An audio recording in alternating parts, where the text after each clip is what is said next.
This is CBC Here and Now. Major snowstorms set to affect parts of Labrador tonight into tomorrow, and then rain and wind the story for the island. People arriving in Newfoundland and Labrador from within the Atlantic bubble will be required to self-isolate for 14 days.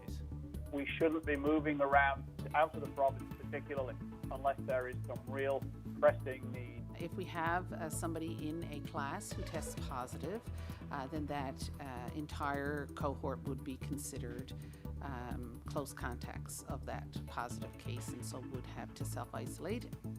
A school shut down in Deer Lake after a young student contracts COVID. Tonight, the Atlantic bubble has burst and new rules for rotational workers. Good evening and welcome to Here and Now. I'm Peter Cowan. And I'm Anthony Germain. A lot to unpack this evening, several lead stories, and we begin with Newfoundland and Labrador pulling out of the Atlantic bubble.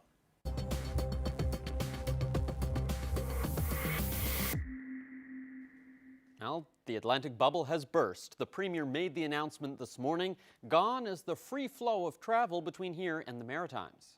This is not an easy decision, but as your Premier, as a physician, and as a concerned father and citizen, I must do what I've promised. Protect the best interests of the people of Newfoundland and Labrador. Implementing this change for a 2-week period is an effort to avoid a full lockdown. So let's break down what this means for people traveling back and forth to the Maritimes. So people from Nova Scotia, New Brunswick, and PEI don't need an exemption in order to enter, but they will have to isolate for 14 days. Newfoundlanders and Labradorians returning home will also have to isolate. This starts just after midnight on Wednesday, and it'll stay like that for 2 weeks. The Premier called it a circuit breaker. They're going to reevaluate the situation at that time. So, why make the change? If you look at the rate of active cases, Nova Scotia is at the same level as Newfoundland and Labrador. PEI is actually lower than this province. The concern isn't the number of cases. The Premier says it's where those cases are coming from. We're seeing community transmission in at least one province, something we're not seeing here. This is a preventative medicine measure that we're taking. I think it's balanced. The issue is not so much the exact numbers. It also has to do with the science and the epidemiology about community spread, in addition to the frank size of the numbers. So this is a preventative measure that we hope will prevent community spread in our communities. And there are concerns over travel before the bubble burst. Public Health is warning passengers who flew from Halifax to Deer Lake on Thursday about a possible exposure. Officials are asking anyone on Air Canada Flight 8880 to call 811 to schedule a COVID test. Meanwhile, the province is reporting 2 new cases of COVID-19 today, one of them travel-related and both in the Western Health region. A man in his 20s or 30s who was working in Manitoba, as well a younger girl, or a girl rather, younger than 19, who is connected to the cluster of cases that is growing on the West Coast.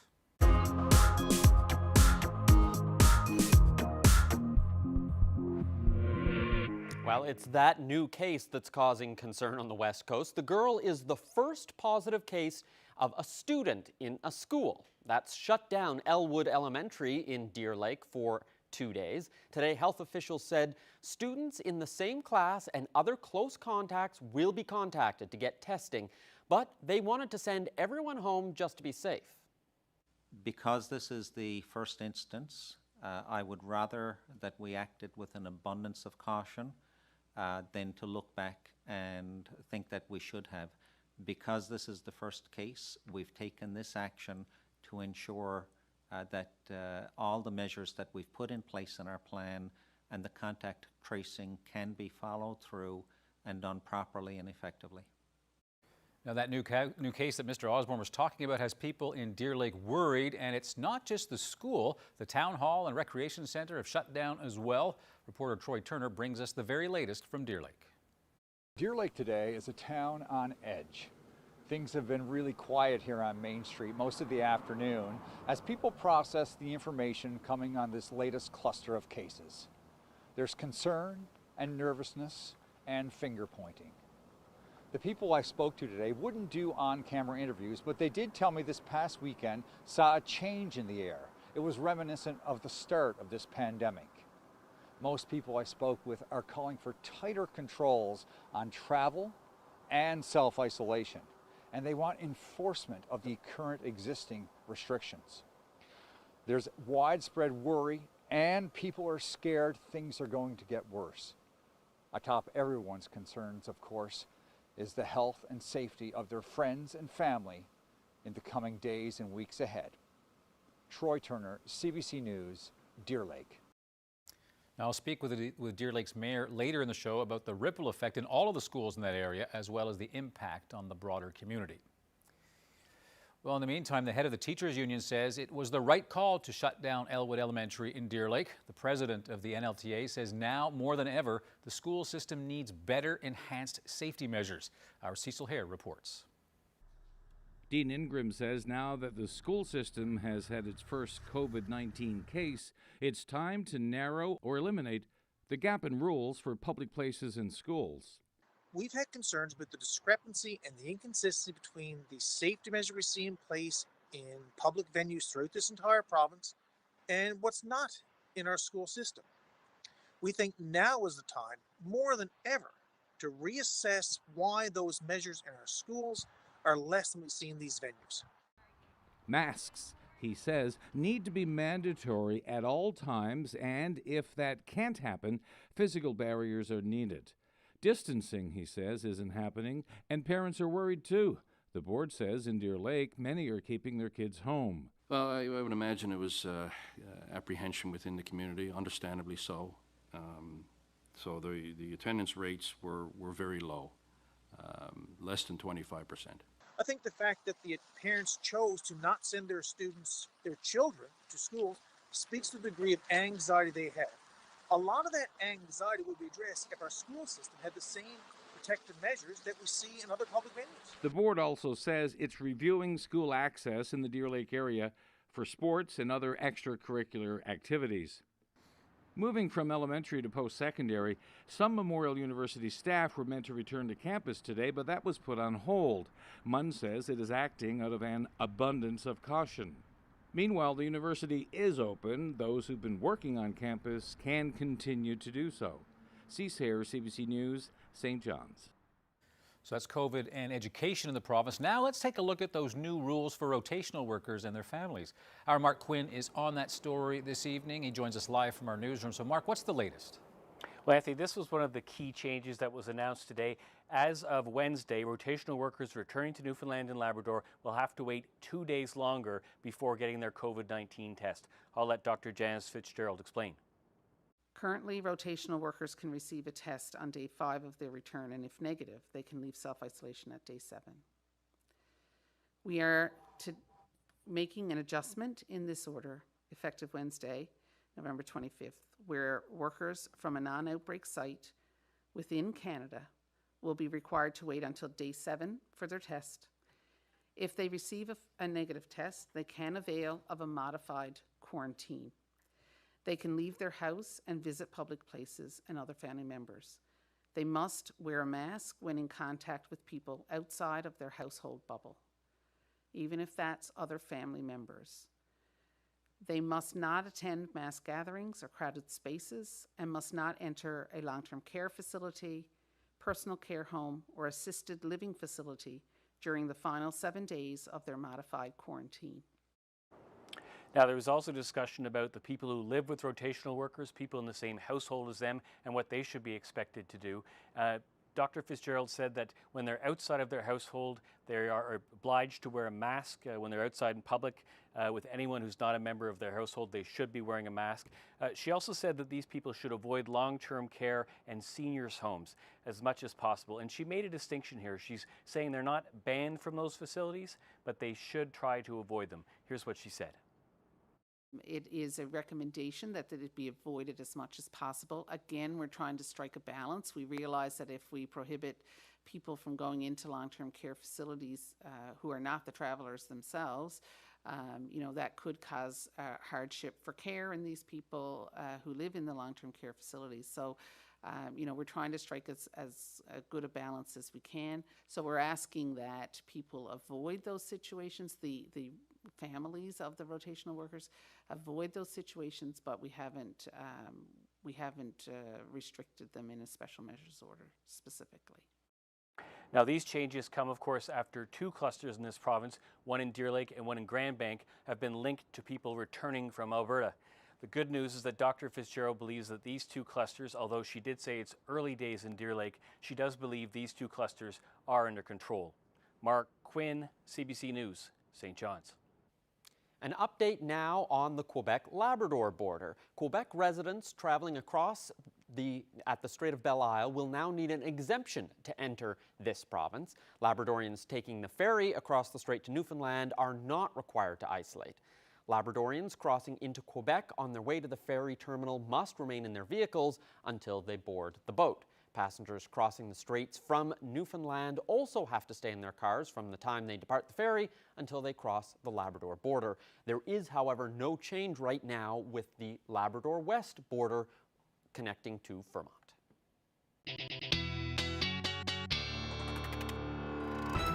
Well, speaking of Labrador, major winter storm on the way. If we take a look at the area of low pressure making its way in now over the maritime provinces, that's going to head towards Labrador as we head through the overnight tonight. Number of warnings in place already. Winter storm warning for Churchill Falls, and then towards Happy Valley, Goose Bay, that is blizzard warnings, and then towards the coast as well, Makkovik to Hopedale. Otherwise, we've got winter storm warnings and snowfall warnings for rest of the coast. Special weather statement in effect for pretty much anywhere south of Cartwright. That's because you're going to see snow, but it'll change over to rain through the day as well. Now, as far as snowfall goes, it will be heavy at times tonight. We're looking at anywhere from 30 to 50 centimeters of snow, maybe even excess of that by the time tomorrow morning rolls around, and then even more snow as we head through the day tomorrow. And that means we could see accumulations in and upwards of about 100 centimeters of snow into tomorrow afternoon. Some snowfall rates falling as much as 5 to 6 or 7 centimeters an hour. So combine that with some gusty winds. No reason, it's the exact reason why we are seeing those blizzard conditions and blizzard warnings. So this takes us through to tomorrow afternoon. That's when the winds are really going to ramp up, and most of the snow will have fallen by then. So those blizzard conditions will continue. 90 to 100, maybe even in excess of that km/h winds expected, and that will generally continue through most of the day, even into the first half of Wednesday. We'll start to see is when we're going to finally see those winds die down. This is mainly a wind and rain event for the island. We do have a number of wind warnings in place, but I'll talk about that when I come back. A busy street in the center of St. John's was blocked off for 3 hours today as police searched for a suspect in a case involving assault with a weapon. RNC officers descended on a section of Empire Avenue near Rope Walk Lane. Constable James Cadigan says they were looking for a suspect in an assault that happened in the central part of the city Sunday evening. Police had already arrested another suspect. Their search for a second man brought them to this home on Empire Avenue. The police eventually went inside, but the suspect wasn't there. Meanwhile, the city of St. John's is pulling back on its holiday plans. This weekend's Santa and Friends event is officially canceled. That's the modified pandemic version of the downtown Christmas parade that they announced just last week.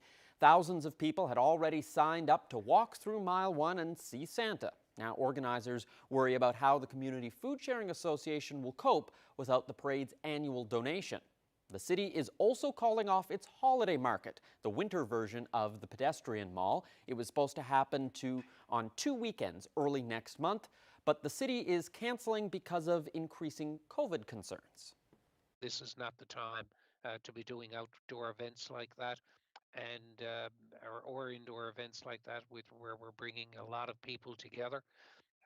So, you know, it's difficult because when we did this, we were in a different place, but the pandemic situation is different now, and we felt that this was the best decision to make, keeping the safety of the public in mind.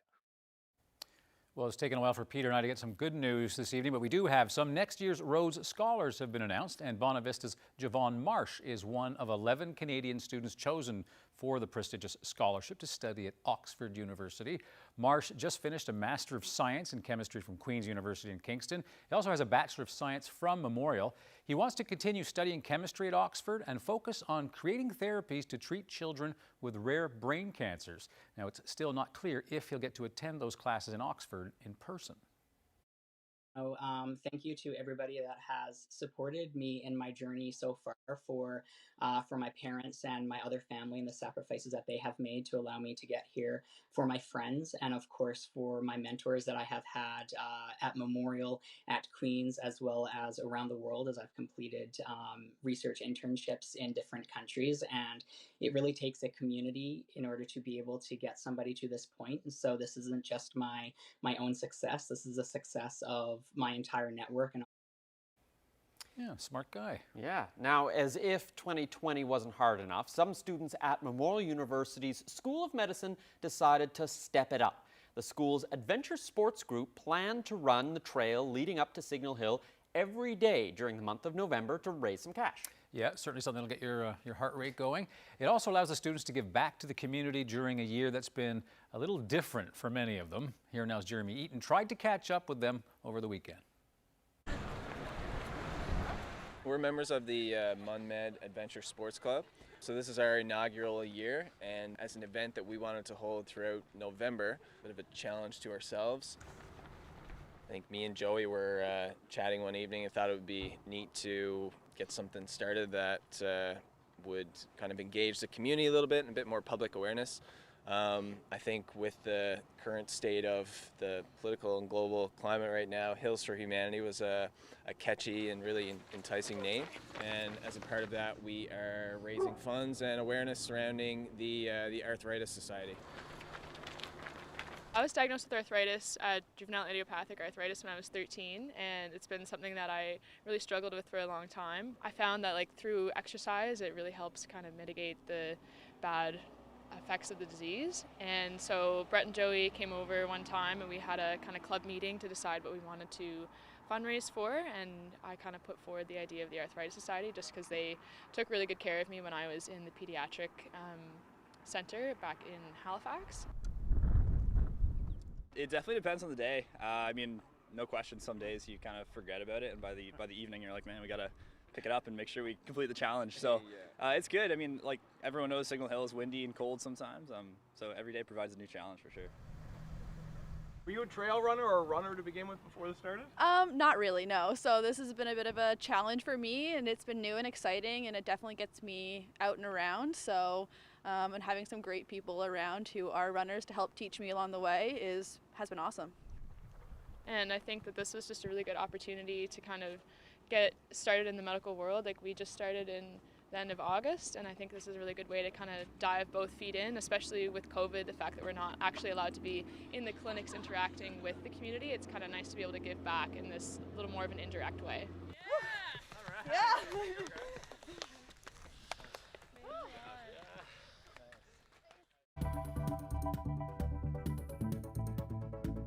There's going to be people cold, and I hope that they don't die.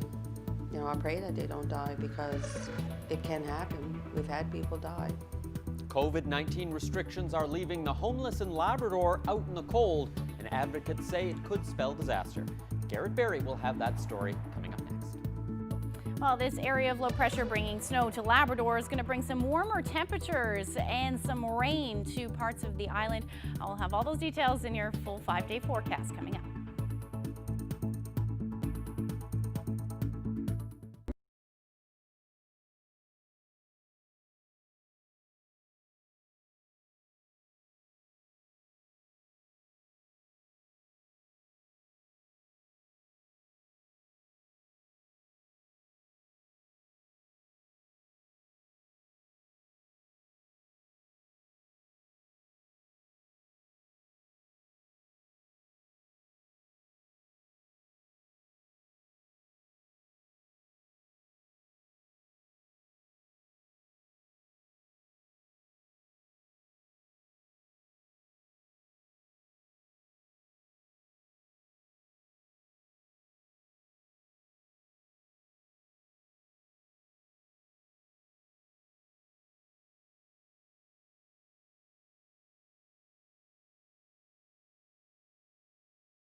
We tour the summer fishing places of Labrador's south coast and meet the kings of Petty Harbour. An archival special, Sunday at noon and Monday at 7.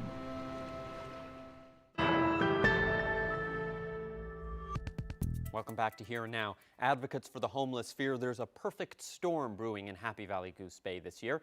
A mix of COVID-19 restrictions and deadly winter conditions is shaping up to be a real danger. Here Now's Garrett Berry explains. Be the same, because there's flows here. Not far from homes in Happy Valley Goose Bay. Isn't that something? Smokes, beer, chips, jeans. The markings of a makeshift camp. They have nowhere to go. They just have no place to go. Across town, there are dozens of sites, just like this. They're found, they're moved, and they're set up again. They don't have nowhere to go. Well, the only thing that they could do is just have alcohol. Like there's nowhere or nothing. Semiak has been there himself. Last year I've been charged for mischief. This summer, cold, wet, in the middle of the night with nowhere to go, he lit an illegal fire on the forested trails in town. I could have perished that night. An impossible choice that he fears is becoming more and more common. No, there's a lot of homeless people around here in Happy Valley Goose Bay, and since COVID come around, there's hardly any places that we could go to. What little was available, the drop-in warm room, the library, the monthly soup kitchen, has been closed or cut back because of COVID-19. Anything that touches your heart is a difficult decision as far as I'm concerned. Anything to do with people. Leaving the homeless alone and wandering. There's nothing really can do. Is just walk around the whole community. And it's getting colder. A lot of us don't have no place to go. It's really scary. I'm frightened for this year's people. Dawn Crocker knows it all too well. She was just a kind soul. She was a peaceful lady. Last winter, working the bar, she lost a friend, Susanna Rich, in that winter cold. So I asked her if she had a place to go. She told me she had a place. She was going to a friend's, and I said, "Now, are you sure, Suzanne?" You know. She said, "Oh, yes, I'm okay." Crocker saw Susanna Rich on Saturday night. By Monday morning, she was found dead in the trails. It still hurts me yet to think about how she died. Cold and alone and froze to death in a trail. And she was sober that night. She just had no place to go. It happened 3 times last year. 3 people were found dead outside in the trails.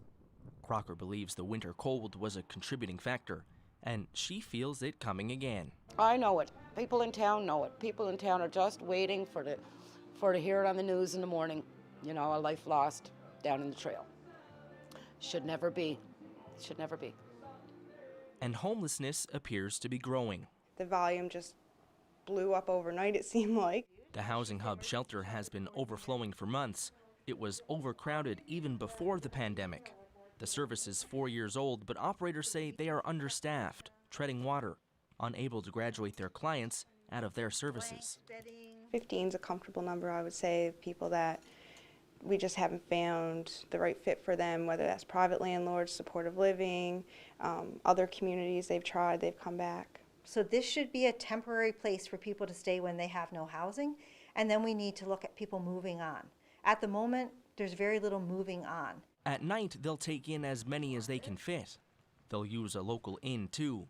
But in the morning, most clients have to leave again. If other establishments aren't open and welcoming, I'm honestly not sure what's going to happen. On the weekends, people can't come back for 12 hours. That makes for long days, wandering, just trying to keep warm. Nowhere to eat, no washroom. It is worrying. There's no doubt about it. There are a few options for them, and there's lots of days when it's really cold. And if there's a snowstorm at 8 o'clock in the morning, you feel really guilty about putting them out through the door. But we don't have the staffing or capacity from this perspective to do any more about it. Because that's their form of shelter, is this tent. Crocker's doing something to help, collecting sleeping bags and handing them out all over Labrador. But she says the solutions here need to be much bigger. How many more years is it going to be before we finally get together as one whole group and do something? Last year, Mayor Wally Anderson wrote to the provincial government complaining of alcohol use, addictions, panhandling, and violence, asking for intervention. Writing, "We acknowledge there is no easy solution, and that the problem is not likely to go away anytime soon, if ever. We contend, however, that the province needs to exercise its authority and provide the necessary supports to deal with the situation." And this year, because of the COVID-19 pandemic, the stakes and fear are high. It's like staring into the barrel of a gun, knowing it's going to go off, but not knowing when. It wasn't right for those people to pass away, and no, we need a proper shelter, and we need Newfoundland government to listen to us people, because we matter too. Garrett Berry, CBC News, Happy Valley Goose Bay.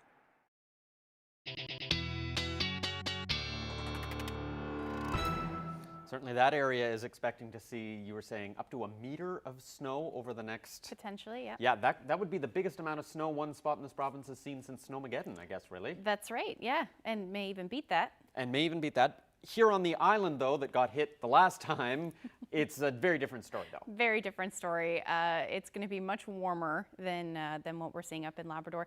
Let's take a look at the temperatures today. Let's start there. Sitting at 1 degree in St. John's, number of or rather, this was your afternoon high.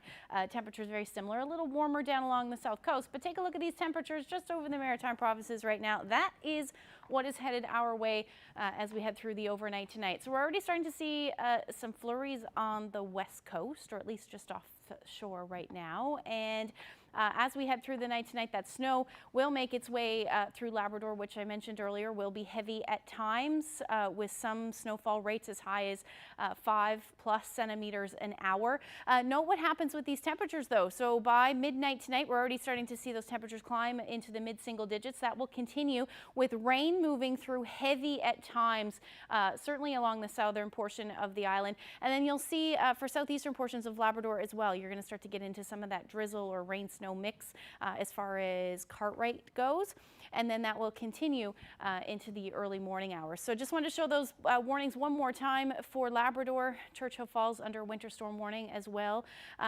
Some blizzard warnings through the interior and then towards the coast, Hopedale to Makovic, and then there's that special weather statement I mentioned, and that's because you're going to see that change over to some rain. As far as temperatures go tonight, going to be chilly for Lab City, down to -15. Winds out of the north, 30 to 50 kilometers per hour. So very much looking at a wind chill overnight tonight. This is our temperatures as we head towards the early morning hours. You'll note the winds are going to ramp up for the island. Southeasterlies gusting upwards of 110 kilometers per hour in those exposed areas along the coast. And then pretty much for the rest of the island, we're looking at southerlies anywhere from 50 to 70 kilometers per hour into the morning hours. So no doubt we have a wind warning anywhere in those coastal areas in Newfoundland, and then Cartwright as well. That's because your winds are going to pick up tomorrow, gusting upwards of 100 kilometers per hour. So just want to show you the timeline briefly here. This is tonight, so you're going to see those winds ramp up on the west coast, along the south as well. By the time the early morning rolls around, you're looking at gusts anywhere from 100 to 115 kilometers per hour. Wreck House area, probably going to see gusts upwards of about 140 kilometers per hour. Take us through to tomorrow morning. Then you'll note in the east, that's when we'll see the strongest winds. Early morning hours towards most of the day, could see gusts 100 to as much as 120 kilometers per hour in those exposed areas on the west coast, on the east coast as well. And then in behind that Tuesday afternoon, the winds are going to die down a bit below warning criteria, but it's still going to be breezy tomorrow. 60 to 80 kilometer per hour winds expected through most of the day. And as far as how much rain or what the timing of the rain will be, so we're going to see most of that fall into the early morning hours tomorrow. It'll work its way through by lunchtime. In behind that, you'll notice these temperatures will start to drop. We're going to get into some of that cooler air behind that. So along the west coast, things will change over to flurries, and then even towards the northern peninsula as well. And then a few flurries possible as we head into the evening hours. There's those temperatures dropping closer to the Avalon as well. Some periods of snow possible certainly overnight on the west coast, and then we're going to continue to see those windy conditions for Labrador, and temperatures temperatures are going to drop quite dramatically. Happy Valley Goose Bay down to -10, even -12 overnight into Wednesday morning. So it's certainly going to be wet tomorrow. Most of the rain will fall for southern areas. Could see anywhere from 30 to 50 millimeters, significantly less as you head north. Somewhere between probably, I'd say 20 to 30 millimeters for most of the Avalon, and then anywhere from a trace to 10 millimeters for the rest of the island. Here's where your temperatures are sitting. Again, they're going to fall through the day, but this is what you should be sitting at one point during the day tomorrow for the island, and then up across Labrador. Temperatures will be sitting below zero for Happy Valley Goose Bay, which is why you're going to see those blizzard conditions continue for most of the day, even though the flurries, it will taper to flurries towards the evening hours. That warmer air creeping for southeastern portions of Labrador, St. Mary's Harbour 8 degrees, so you will see that change over to rain, and then eventually back over to snow. Once that low moves off Wednesday, we're looking at a quiet day on Wednesday, maybe a few flurries for the west coast. And then a few flurries or showers will make their way through into the overnight into Thursday morning, and then another quiet Thursday afternoon. And then we're going to watch the next system move in for Friday. This one's going to bring another push of warm air, but before we get there, dropping right back down on Wednesday, dropping like a rock down to the minus single digits, and then similar temperatures up through Labrador as well into the minus double digits for Lab West. Into Thursday, they'll start to creep back up again into the single digits on the plus side of the mercury this time, but it does look like we'll see the potential for a few flurries in the mix as well. Same thing for Lab City, -7. And then the next couple of days after that, we'll get back up into the double digits, it looks like, by Saturday, with the potential for some showers moving in and maybe even into Sunday. Certainly going to watch that one. For central Newfoundland, you're looking at temperatures hovering into close to the double digits, and then same thing for Lab West, but by Saturday we'll see the showers move back in for you. For the west coast, and the potential for a few flurries as well. For Lab eastern portions of Labrador, we'll see a little bit of a push of warm air on Friday, hovering around the 0 degree mark in Lab West, and then back down to those single digits into Saturday. So wanted to share this photo, the calm before the storm in Happy Valley Goose Bay. It will look very different there tomorrow afternoon. Thank you so much to Amanda for sharing that with us. And if you have any weather photos to share with us, send them to nlphotos@cbc.ca.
Well, now back to the big story of the day, or at least one of them, a COVID-19 school closure in Deer Lake.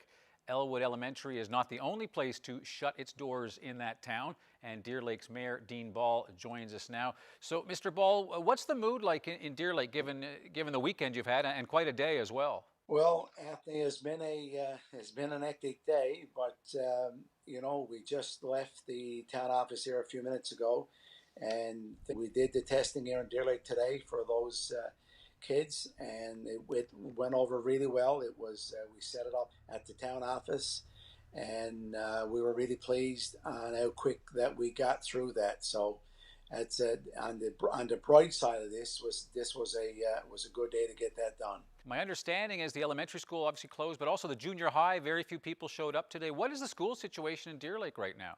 It's nerve-wracking for parents. Parents, are doing what they feel it's best for their own children, and which nobody will disagree with. There was no surprise that there was not a huge turnout today after this morning's events with this one case.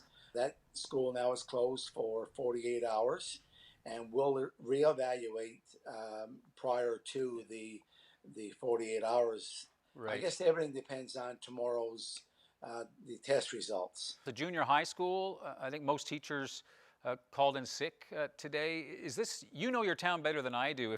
If the sibling has, other brothers and sisters in other schools, does it have an effect on all the schools in Deer Lake? Yes, obviously for parents and guardians, it has a huge effect. And in such a small community, I know we're not a tiny community, but still, Deer Lake is a pretty close-knit community. And two of the schools are adjacent to each other. And, in our busing system, it's a huge piece getting in started in the mornings with the busing system. And I can understand parents with the decisions that were made today. I could certainly understand that. But, the school board made the decision last night that they would remain open until today's events unfold. Any concerns that the junior high and the high school might have to close as well this week? It depends on siblings, how many kids are in one household. There's a lot of factors, Anthony, that will play out here over the next 24 hours as well. So, you got to be digging in deep to get those numbers, but nothing will surprise me now. You also made the decision to close some public spaces in your town. How's that going over? People are really bought into this, Anthony. We have no objections. I think when we look at December the 7th, yes, it seems like it's 2 weeks away. That won't be long going. I think people will look back at this in a couple of weeks. I certainly hope so, and say it was the best decision for the information we had. This was the best decision, and recreation, our town office, and what the local businesses are doing now, and what the general population is doing. Hats off, And if I can't stress it enough, is to be safe, wash your hands, and maintain social distancing, and be kind. Social media has a way to put a twist on things. We need to be kind. This is no time to be pointing fingers. Well, Mr. Ball, I know you're very busy, and all eyes are on Deer Lake, and good luck. I have a feeling we'll be talking again in the not too distant future. Thank you very much. Thanks, Anthony. You have a great evening, sir.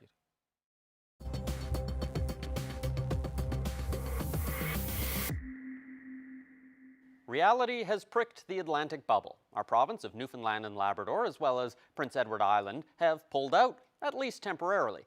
One of the biggest concerns right now is New Brunswick, where the spread of COVID-19 has hit an alarming pace. Harry Forrestal is the host of CBC New Brunswick Supper Hour newscast. Harry, where do things stand right now?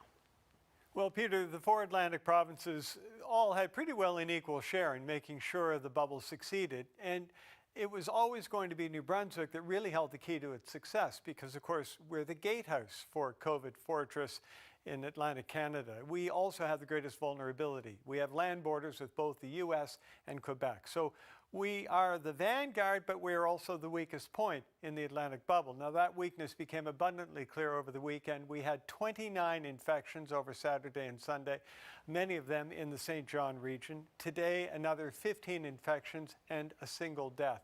Now, all 15 of the cases announced today, we are told, had already been identified and isolated. But even so, New Brunswick isn't taking any further legal steps to tighten travel restrictions or to leave the bubble, although the government is urging New Brunswickers to not travel unless it's absolutely necessary. And if people are coming back to New Brunswick from Halifax, Peter, they've been asked to self-monitor for 14 days because Halifax has seen cases of community transmission, which we haven't confirmed in New Brunswick yet. Okay, there's a lot at stake for all the rest of us, depending on how New Brunswick deals with this. So what is the outlook looking forward now for New Brunswick? Well, at the weekend, we had 600 people under self-isolation. There are probably many more in that number now. The province acted pretty quickly last week when it became clear that cases were building up. They put both Moncton region and St. John region under the more restrictive orange designation. And they're also finding cases now in places you really definitely don't want to find COVID: schools, hospitals, nursing and long-term care homes. Public health officials here are urging people to accept that they won't be able to travel during the holidays. Stay home with your family, they're saying, hard as that might be. Shop at home, stay in your zone, wear a mask, indoors and out, and don't let people into your home who don't live under that roof. Harry, we appreciate the update. Thank you so much. All right, Peter, my pleasure.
I am from St. John's, from and I'm currently in Tanzania, which is in East Africa.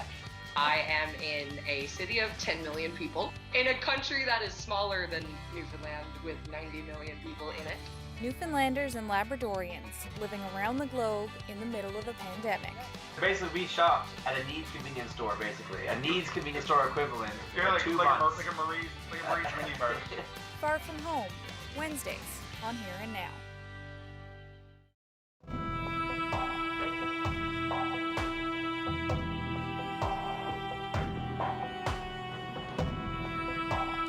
Seven months ago, a gunman disguised as an RCMP officer moved across central Nova Scotia, murdering people as he went. On April 18th and 19th, 22 innocent Nova Scotians were killed during a 13-hour rampage. Now, the Fifth Estate reveals new information about when Nova Scotia RCMP first learned critical details about the man responsible for the worst mass shooting in Canadian history. It's information families of some of the shooter's victims believe might have saved their loved ones' lives if it had been shared. Gillian Finley reports. The shooter was dressed as an RCMP officer and drove a replica car, two of the very few facts the RCMP has shared in the aftermath of the shooting. At the time, police say they didn't learn that information until early Sunday morning, by which point 13 Nova Scotians were dead.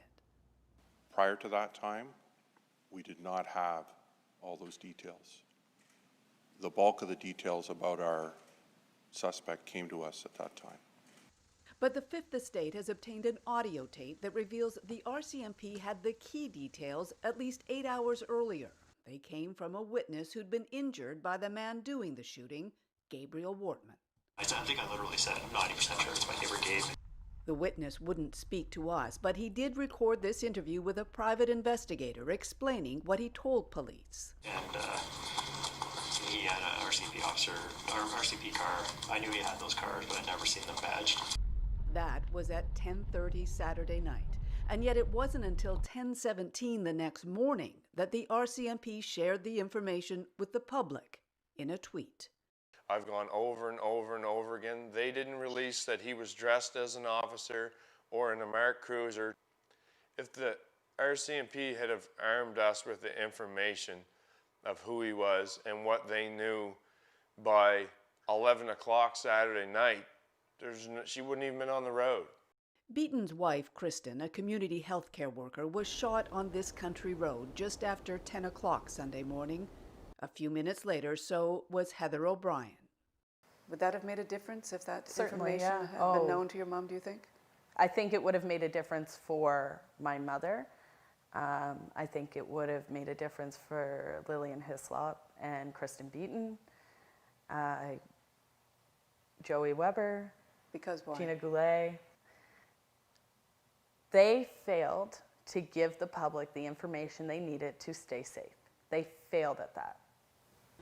7 months later, the families of 21 victims are suing the RCMP and the province for negligence. A public inquiry has been promised, but it's expected to take at least 2 years. And in the meantime, the RCMP refuses to answer questions. Gillian Finley, CBC News, Portapique, Nova Scotia.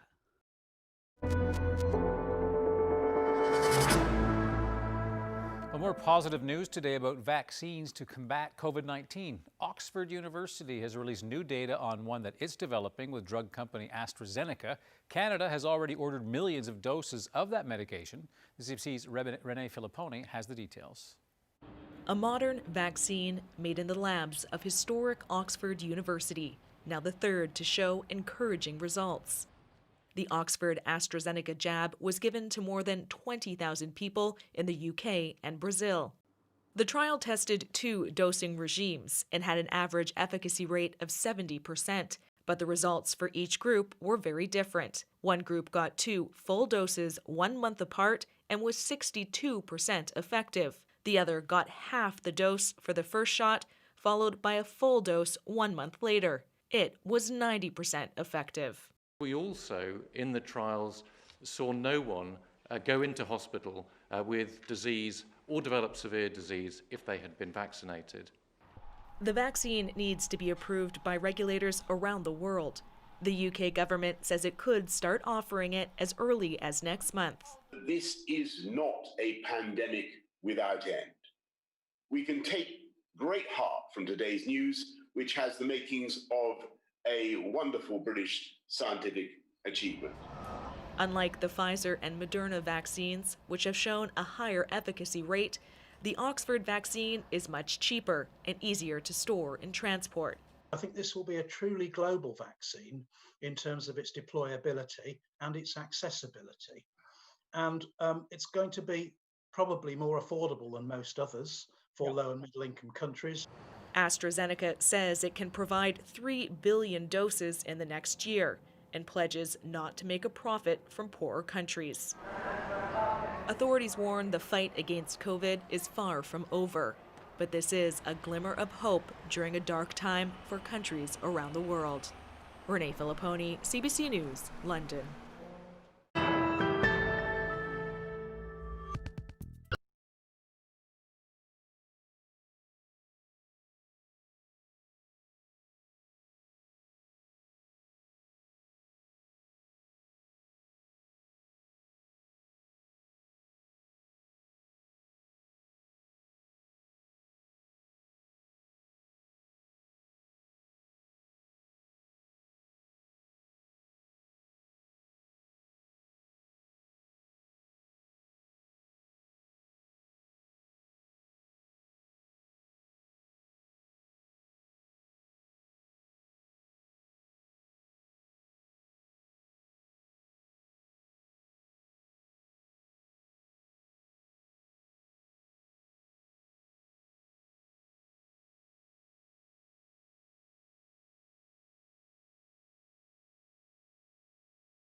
Hey, it's Aoife. Farai. And Columbus. And we're three really good friends who really love to eat. Join us as we put our taste buds to the test and discover the amazing food around St. John's. We ordered the same dish at 3 places and then we vote for a favorite.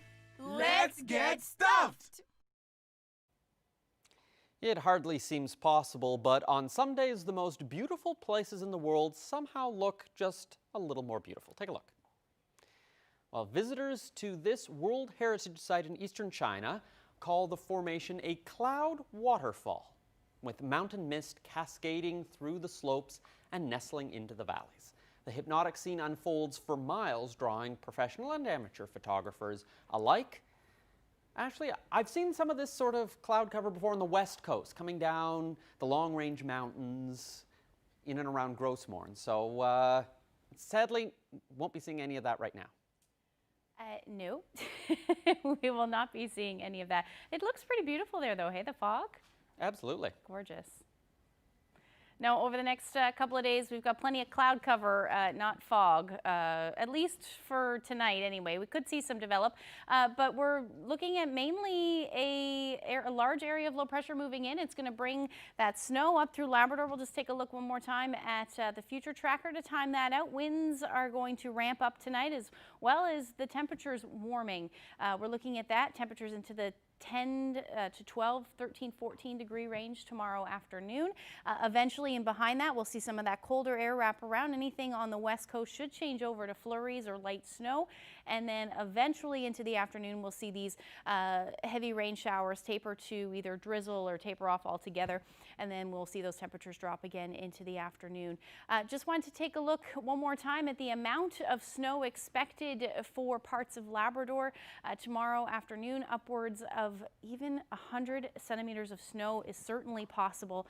And as far as those rainfall totals go, we're looking at anywhere from 30 to 50 millimeters. That's a good bet for southern areas of the island. Here in the metro area, probably going to pick up anywhere from 15 to maybe 20, 25 millimeters of rain. Thank you very much, Ashley. It's a busy news day today between the first case of COVID in a school, the end of the Atlantic bubble, at least for now, changes for rotational workers. We're going to stay on top of those stories. There'll be a whole lot more for you tomorrow. On Here Now, we'll see what some of those testing results look like out of Deer Lake from the schools there. An important story to keep on top of. Another busy day tomorrow. We'll see you then. Have a good night.